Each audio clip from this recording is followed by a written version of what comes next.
بسم الله الرحمن الرحيم. الحمد لله نحمده ونستعينه ونستغفره ونؤمن به ونتوكل عليه ونعوذ بالله من شرور أنفسنا ومن سيئات أعمالنا من يهده الله فلا مضل له ومن يضلله فلا هادي له ونشهد أن لا إله إلا الله وحده لا شريك له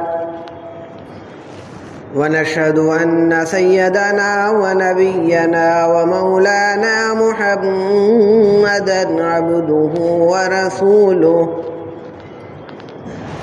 أرسله بالحق بشيرا ونذيرا. أما بعد فأعوذ بالله من الشيطان الرجيم. ولا تهنوا ولا تحزنوا وأنتم الأعلون إن كنتم مؤمنين.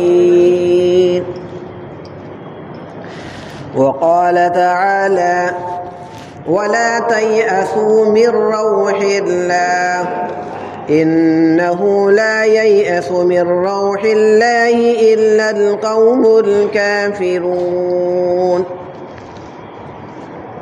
صدق الله العظيم. وقال النبي الأكرم صلى الله عليه وسلم من يعش منكم بعدي فسيرى اختلافا كثيرا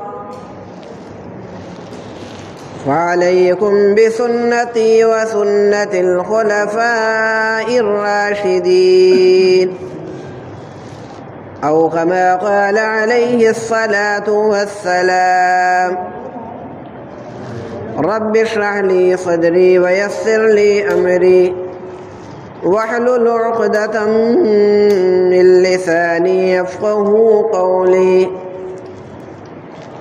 درود شریف پڑھنے اللهم صل على سيدنا ونبينا ومولانا محمد وعلى آل سيدنا ونبينا ومولانا محمد وعلى آله وبارك وسلم. محترم بھائیوں، بزرگوں اور دوستوں،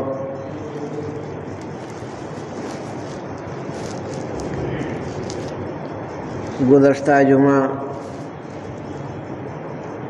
آپ حضرات کے سامنے سلطنت و حکومت کے تعلق سے قرآن کریم کی روشنی میں کچھ باتیں بتلائی گئی تھیں اور اس کے پہلے بھی تاریخ کے حوالے سے اپنے اس ملک ہندوستان کے تعلق سے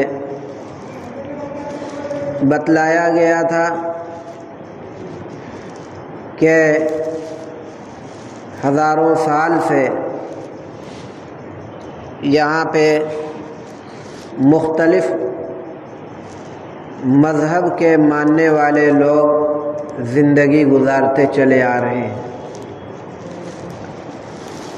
اور جب تک مسلمان اس ملک پر حکمراں کی حیثیت سے رہے، انہوں نے ہر مذہب کے لوگوں کے ساتھ پیار و محبت اور رواداری کا معاملہ کیا. جبر، تشدد، ظلم اور زیادتی مذہب کی بنیاد پر نہ ان سے ثابت ہے اور نہ ہی وہ اس کو پسند کرتے تھے. اور جو حکمراں ہوتا ہے وہ اس بات کا ذمہ دار ہوتا ہے کہ اس کی رعایا میں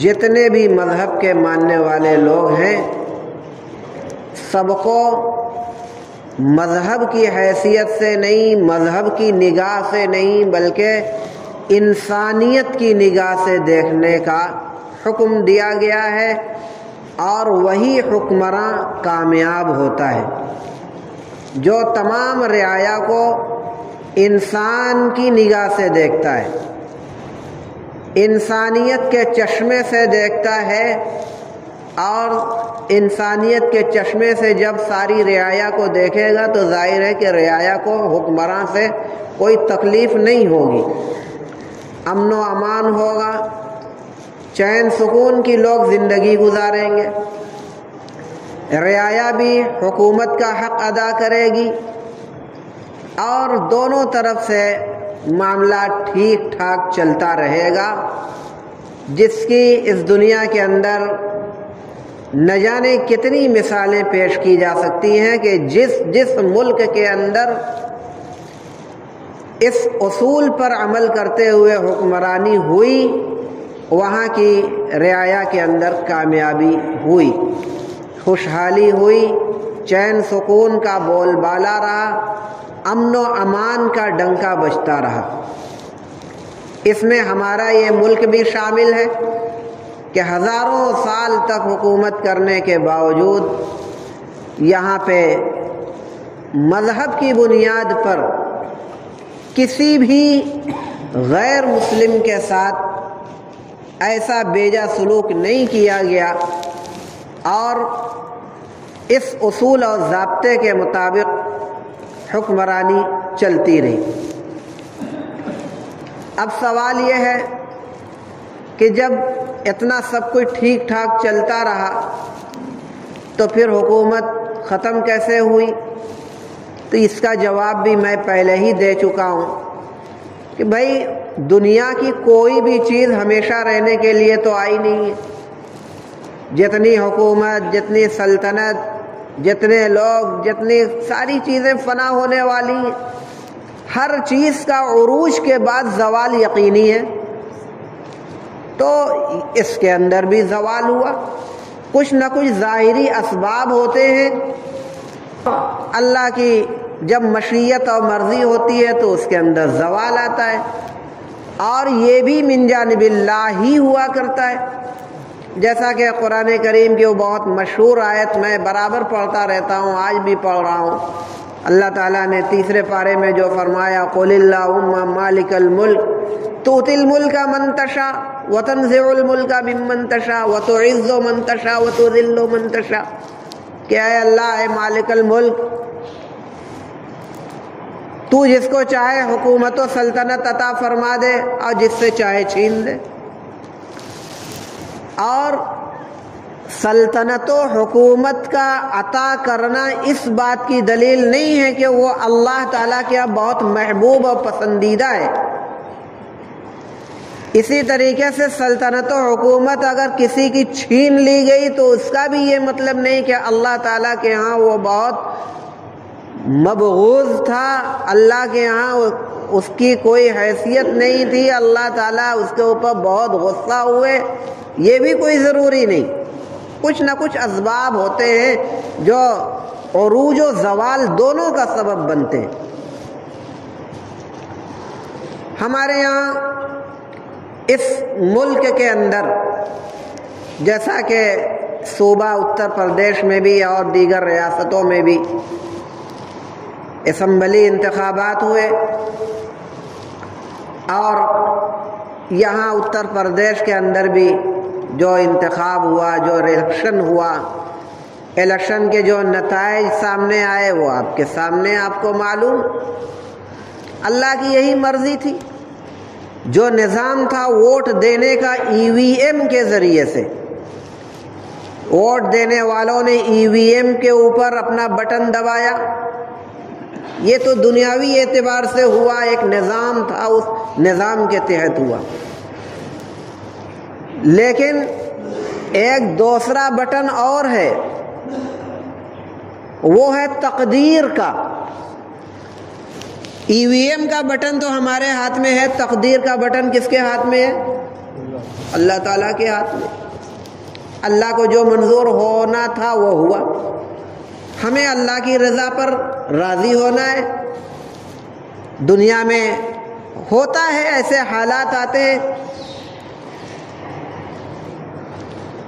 خود قرآن کریم کی ایک آیت کے اندر اگر موجودہ حالات کو ہم سامنے رکھ کر اس آیت کو پڑھیں اور سمجھیں تو لگے گا کہ اللہ تعالیٰ نے، اب دیکھیے قرآن کریم قیامت تک کے لیے ہدایت ہے، اور جتنے طرح طرح کے حالات سامنے آئے ہر حالت میں ہر موقع پر رہنمائی ہے۔ اس حالت کے تعلق سے بھی دیکھا جائے تو ایک آیت قرآن میں موجود ہے۔ اللہ تعالیٰ نے ارشاد فرمایا عَسَىٰ أَن تُحِبُّوا شَيْئًا وَهُوَ شَرٌّ لَكُمْ وَعَسَىٰ أَن تَكْرَهُوا شَيْئًا وَهُوَ خَيْرٌ لَكُمْ عَسَىٰ أَن تُحِبُّوا شَيْئًا وَهُوَ شَرٌّ لَكُمْ کہ ایسا بھی ہو سکتا ہے کہ جس چیز کو تم بہت زیادہ پسند کرتے ہو وہ تمہارے حق میں بہتر ثابت ہو، وہ تمہارے حق میں بری اور ناپسندیدہ ثابت ہو نتائج کے اعتبار سے، اور ایسا بھی ہو سکتا ہے کہ جس چیز سے تم دوری اختیار کر رہے ہو سکتا ہو کہ تمہارے حق میں وہ چیز بہتر بھی ہو جائے۔ تو جس چیز کو ہم پسند کریں وہ واقعتاً نتیجے کے اعتبار سے ویسا ہی ہو اور پسندیدہ حالات سامنے آئیں، یہ کوئی ضروری نہیں۔ یا جس چیز سے ہم دوری اختیار کر رہے ہیں واقعتاً اس کے نتائج برے ہوں، یہ بھی کوئی ضروری نہیں ہے۔ اللہ تعالیٰ کی مشیت، اللہ جیسا چاہے گا ویسا ہوگا۔ ہمیں تو ایمان تقدیر کے اوپر رکھنا ہے۔ جہاں ہم نے بہت ساری چیزوں پر ایمان لائے، آمنت باللہ و ملائکتہ، وقت ایمان مفصل پڑھتے ہیں، اس میں اللہ پر ایمان، فرشتوں پر ایمان، کتابوں پر ایمان، رسولوں پر، سارے اسی کے ساتھ والقدر خیرہ و شرہ، ہمارا ایمان تو تقدیر کے اوپر بھی ہے، چاہے تقدیر اچھی ہو بری ہو۔ کیسی کون تقدیر لے کر آیا ہے وہ حالات اور وقت کے بعد سامنے آئے گا، وہ خود پتہ لگے گا کہ کس کی تقدیر کیسی ہے، کیسے حالات آئیں گے۔ اور وَكَانَ أَمْرُ اللَّهِ قَدَرًا مَقْدُورًا، اللہ تعالیٰ کا جو کچھ بھی حکم ہوتا ہے وہ سب پہلے سے اللہ کے ہاں تقدیر میں کیا ہوتا ہے؟ لکھا ہوا ہوتا ہے، اور جو لکھا ہوا وہی نہ سامنے آئے گا۔ اب ہماری کیا ذمہ داریاں بنتی ہیں کہ ہم مایوس ہو جائیں، اللہ کی رحمت سے مایوس ہو جائیں، نا امید ہو جائیں، اور ہم کچھ ایسے باتیں اور ایسے کام کرنے شروع کر دیں جس کی وجہ سے ہم آخرت میں بھی پکڑے جائیں اور دنیا میں بھی پکڑے جائیں؟ نہیں۔ دیکھیے ہر آدمی یہ چاہتا ہے کہ حالات دنیا کے اندر اچھے ہوں، ہمیں عزت ملے، اور بحیثیت ایک رعایا ہونے کے حکومت وقت سے ہر آدمی، ہر رعایا یہی تمنا اور امید وابستہ کرتا ہے کہ ہماری جان، ہمارا مال اور ہماری عزت آبرو، اور سب سے بڑھ کر یہ مسلمان اگر ہے تو ہمارا ایمان بالکل صحیح سالم باقی رہے۔ تمام لوگوں کی یہی توقع ہوتی ہے، یہی مطالبہ ہوتا ہے، اور مطالبہ ہونا بھی چاہیے، یہی توقع ہونی بھی چاہیے، حکومت وقت سے یہی وہ امید وابستہ کرنی چاہیے کہ ہماری جان، مال، عزت، آبرو، ہمارا ایمان قائم و دائم اور باقی رہے۔ لیکن صرف امیدیں اور طرح طرح کی آرزوئیں وابستہ کرنے سے نہ کبھی کچھ ہوا ہے اور نہ اب ہوگا۔ ابھی 5 سال گزرا، کیا کیا حالات آئے، اب 5 سال پھر آپ کو دیکھنا ہے۔ لیکن یہ اللہ تعالیٰ کے حکم کے مطابق ہوا ہے، جو کچھ ہمارے سامنے آیا اللہ کے حکم کے مطابق آیا۔ ہماری کیا ذمہ داریاں ہیں؟ ہماری ذمہ داریاں بھی یہ ہیں جو میں پہلے بھی بتاتا چلا آ رہا ہوں اور آج بھی بتلا رہا ہوں۔ اصل میں ہم لوگ بھولنے کے بہت عادی ہیں، ہمیں یہ سب باتیں جلدی یاد نہیں رہتی، یاد دلایا جاتا ہے تو وقتی طور پر یاد آتا ہے، اور پھر اس کے بعد جب ہم دنیا میں لگ جاتے ہیں، کام دھندے میں لگ جاتے ہیں اور کام وغیرہ شروع کر دیتے ہیں، بیوی بچوں میں، کاروبار میں، مارکیٹ میں اور آفسوں میں، اور نہ روزے مرے کے جو معمولات ہیں سب بالکل ختم، کیا کہا تھا کیا نہیں، کوئی بات یاد نہیں رہتی ہم کو۔ نہیں، اب یاد کرنے کی ضرورت ہے۔ اگر اب یہ سبق یاد نہیں ہوا اور یاد نہیں کیا تو پھر سمجھ لیا جائے کہ آگے کیا ہونے والا ہے۔ اگر اب بھی ہم نہیں چیتے تو پھر سمجھ لیجئے کہ کوئی یاد دلانے والا چاہے جتنا آ جائے کوئی بھی کامیابی ہونے والی نہیں۔ ہمارا ایمان اللہ پر ہے، قرآن پر ہے، قرآن کی ایک ایک آیت کے اوپر ہے۔ میں نے خطبے کے اندر ایک آیت پڑھی، پہلی بات تو یہ پڑھی، پہلی آیت تو یہ پڑھی کہ بھئی حالات آتے جاتے رہتے ہیں اس دنیا کے اندر، اور یہ بھی کہ جو کچھ ہوتا ہے اللہ کی مرضی سے ہوتا ہے، تو ہم مایوس نہ ہوں۔ کیا فرمایا اللہ تعالیٰ نے؟ لا تقنطوا من رحمت اللہ، اللہ کی رحمت سے تم مایوس نہ ہو، اللہ پہ امید رکھو۔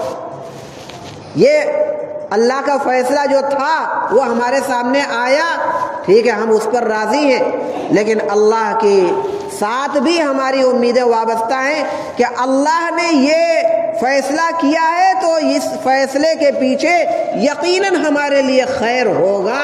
اگر اللہ کی ذات سے اچھی امید لگائیں گے تو انشاءاللہ اچھے نتائج سامنے آئیں گے، اور اللہ کی ذات سے بدگمانی ہم پیدا کر لیں اپنے اندر تو پھر اس کے برے نتائج بھی آئیں گے۔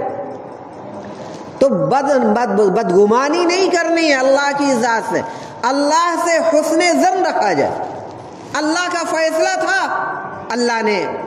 اللہ کی مشیت تھی، اللہ نے یہ فیصلہ فرمایا، ہمیں یہ اللہ کا فیصلہ منظور ہے، ہم اس امید سے اللہ کے اس فیصلے کو قبول کرتے ہیں کہ اللہ تعالیٰ جو بھی کرے گا ہمارے حق میں بہتر ہی کرے گا۔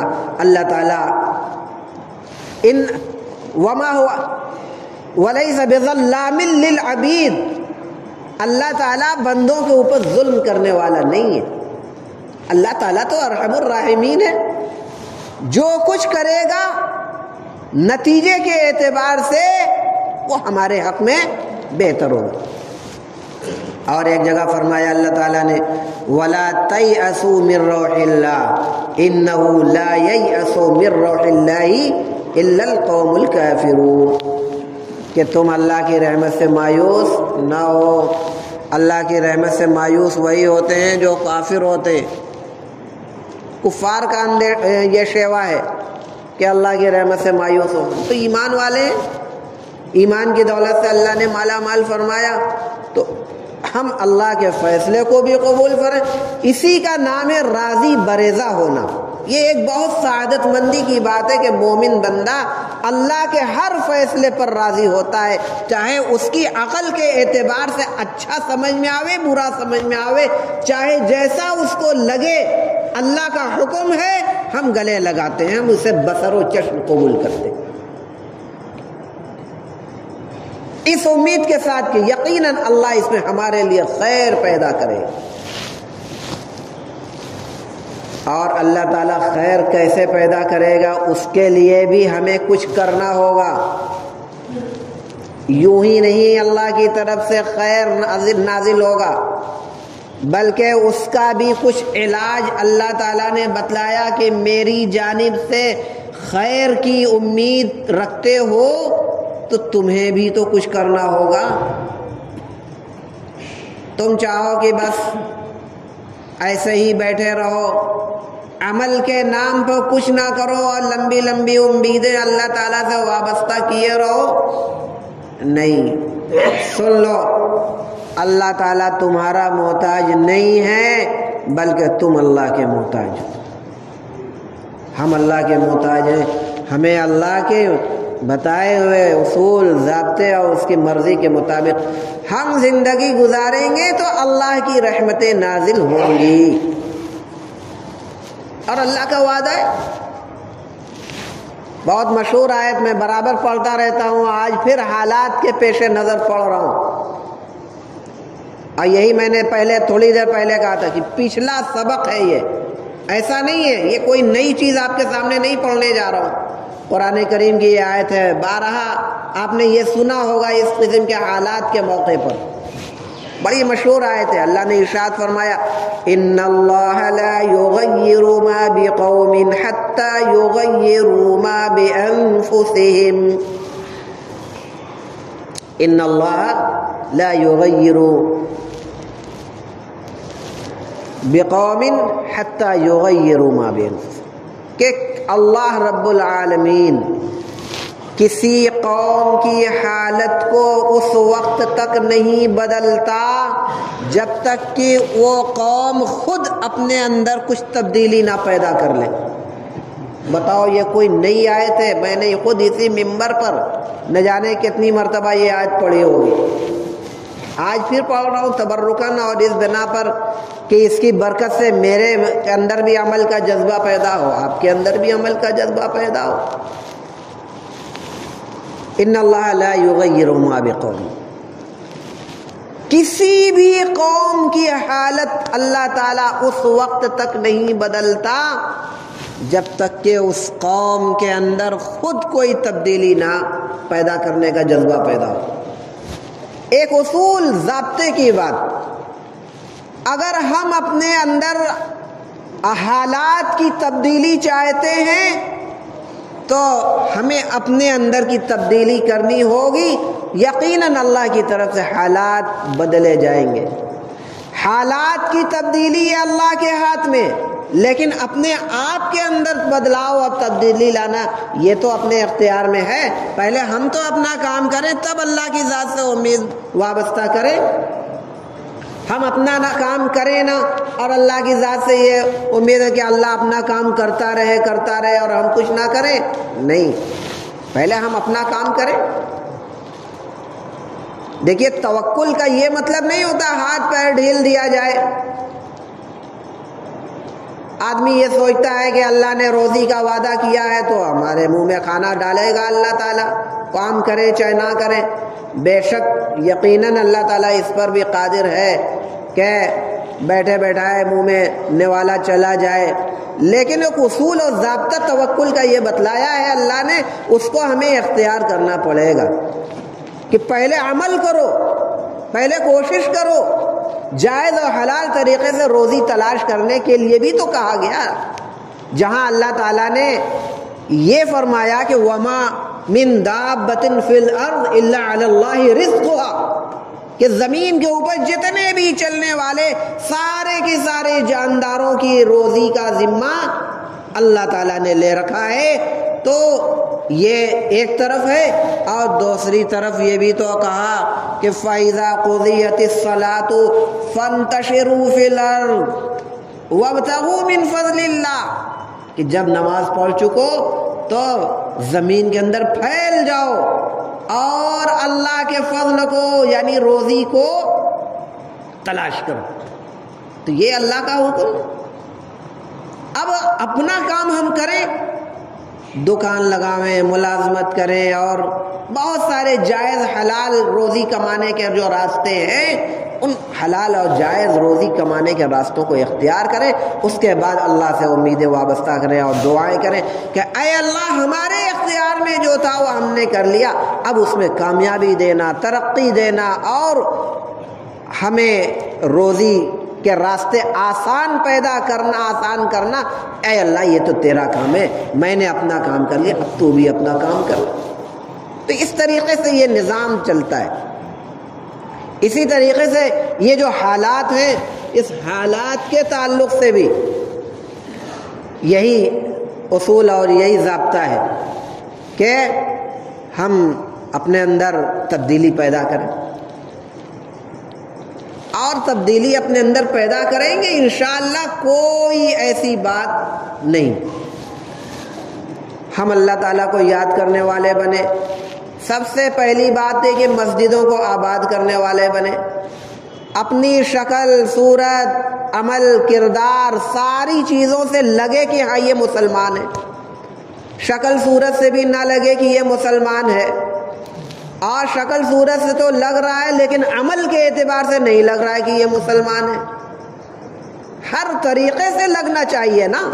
یہی مطالبہ تو ہے کہ شکل صورت بھی بناؤ مسلمانوں جیسی، اور مسلمانوں والا عمل بھی کرو، کام بھی کرو.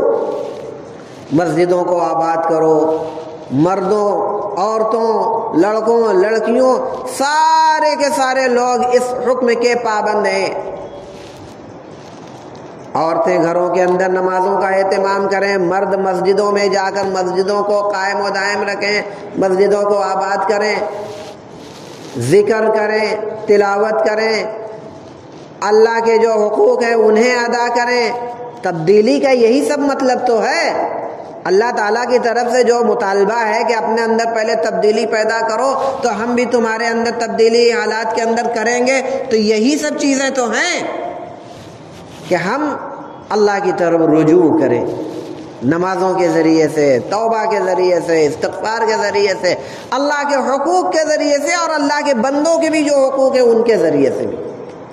اللہ کے بندوں کے بھی تو ہمارے اوپر حقوق عائد ہیں. بیوی کے حقوق ہیں، بچوں کے حقوق ہیں، پڑوسیوں کے حقوق ہیں، عام انسانوں کے حقوق ہیں، ہر ایک کے حقوق ہیں، اور سب کو بتلایا گیا ہے. ایسا نہیں ہے کہ کوئی چیز بتلائی نہیں گئی. پڑوسیوں کے کیا حقوق ہیں بالکل واضح طور پر بتلایا گیا. بیوی بچوں کے کیا حقوق ہیں، بیوی کے اوپر شوہر کے کیا حقوق ہیں، اولاد کے اوپر ماں باپ کے کیا حقوق ہیں، اور ماں باپ کے اولاد کے اوپر کیا ہے، سب بتلایا گیا. یہ حقوق العباد کے اندر آیا. اور پھر ایک انسان کا دوسرے انسان کے ساتھ کیا حق ہے، اور ایک مسلمان کے دوسرے مسلمانوں کے ساتھ کیا حقوق ہے، وہ سب بتلائے گا. تو حق اللہ کا بھی ادا کرنا ہے اور اللہ کے بندوں کا بھی حق، اس تصور کے ساتھ کہ ساری کی ساری مخلوق اللہ کا کنبہ ہے. اللہ کا حق ادا کرنے کے ساتھ اللہ کے بندوں کا بھی حق ادا کیا، اور یہ ماحول بنایا جائے، معمول بنا لیا جائے، اور اپنی زندگی تہیا کر کے اپنی زندگی گزارے کہ آج کی تاریخ سے ہم اللہ کا ایک حق بھی ضائع نہیں کریں. اپنے علاقے کی مسجدوں کو ہم آباد کریں گے، ذکر کریں گے، تلاوتیں کریں گے، اور توفیق اگر ہوئی تو تہجد میں بھی اٹھیں گے، دعاؤں کا اہتمام کریں گے. ہر آدمی اگر یہ پابندی شروع کر دے تو پھر دیکھیے کہ حالات کے اندر تبدیلی آتی ہے کہ نہیں آتی. اور ایسا بھی تو نہیں کہ کوئی نئی چیز میں بتلا رہا ہوں. آج انہی اصول پر ہمارے اسلاف نے عمل کیا ہے، تو ان کی تاریخ تو پتہ ہی ہے آپ کو کہ کس طریقے سے اللہ کی نصرت اور مدد ان کے ساتھ شامل ہوا کرتی تھی. کیوں؟ اس لیے کہ من کان للہ کان اللہ لہ، کہ جو آدمی بھی اللہ کا ہو جاتا ہے اللہ اس کا ہو جاتا ہے. اور یہ کوئی ایسی نئی چیز نہیں ہے. ہمیشہ جس دور میں بھی اس پر عمل ہوا اس دور میں اللہ تعالیٰ نے اپنی رحمتیں نازل فرمائی. آج بھی کیا اللہ تعالیٰ ہم سے محبت نہیں کریں گے؟ ہم اللہ والے تو بنے، اللہ کی رحمت نازل ہوگی، اللہ ہم سے محبت فرمائیں گے، حالات کے اندر تبدیلی کے راستے پیدا کریں گے. عزت اور وقار کے ساتھ جس طریقے سے ہم نے صدیوں ہم نے یہاں زندگی گزاری ہے، ہزاروں سال سے، انشاءاللہ وہ عزت، وہ وقار اور وہ ساری کی ساری چیزیں یقیناً لوٹیں گی، حالات سازگار ہوں گے، اور ہم صرف حالات کا رونا روتے رہیں اور چاہیں کہ تبدیلی پیدا ہو جائے. نہیں، ہماری یہ ذمہ داریاں ہیں. ہم اللہ والے بنیں، اللہ کی طرف رجوع کریں، اپنے اندر حالات کے اندر تبدیلی پیدا کریں. انشاءاللہ یقیناً حالات جب بدلیں گے اللہ کی رحمت نازل ہوگی. کسی کے اندر ایک ذرہ برابر بھی مجال اور ہمت نہیں ہے کہ کچھ ذرہ برابر کوئی نقصان پہنچا سکے. کوئی نقصان نہیں پہنچا سکتا. ہم اللہ کی طرف رجوع کریں. اللہ تعالیٰ نے فرمایا ہے کہ فَاذْكُرُونِي أَذْكُرْكُمْ، تم مجھے یاد کرو میں تمہیں یاد کروں گا. ہر چیز تو اللہ نے بتلا دی، کچھ تو ہم عمل کرنے والے بنے. اللہ تعالی ہم سب لوگوں کو ان ہدایات پر پورے طور پر چلنے عمل کرنے کی توفیق عطا فرمائے، ہم سب کی جان مال عزت آبرو ایمان اور ہمارے وطن عزیز کی حفاظت فرمائے، جملہ شرور و فتن سے ہم سب کی حفاظت فرمائے، اور جب تک زندہ رکھے اللہ اسلام پر موت تک ہم سب کے ایمان کی حفاظت فرمائے، ہمارے ملک کی حفاظت فرما، ہمارے ملک کو ترقیات سے مالا مال فرما۔ ربنا تقبل منا انك انت السميع العليم وتب علينا يا مولانا انك انت التواب الرحيم، وصلى الله على النبي الامي الكريم وعلى اله وسلم تسليما، سبحان ربك رب العزة عما يصفون وسلام على المرسلين والحمد لله۔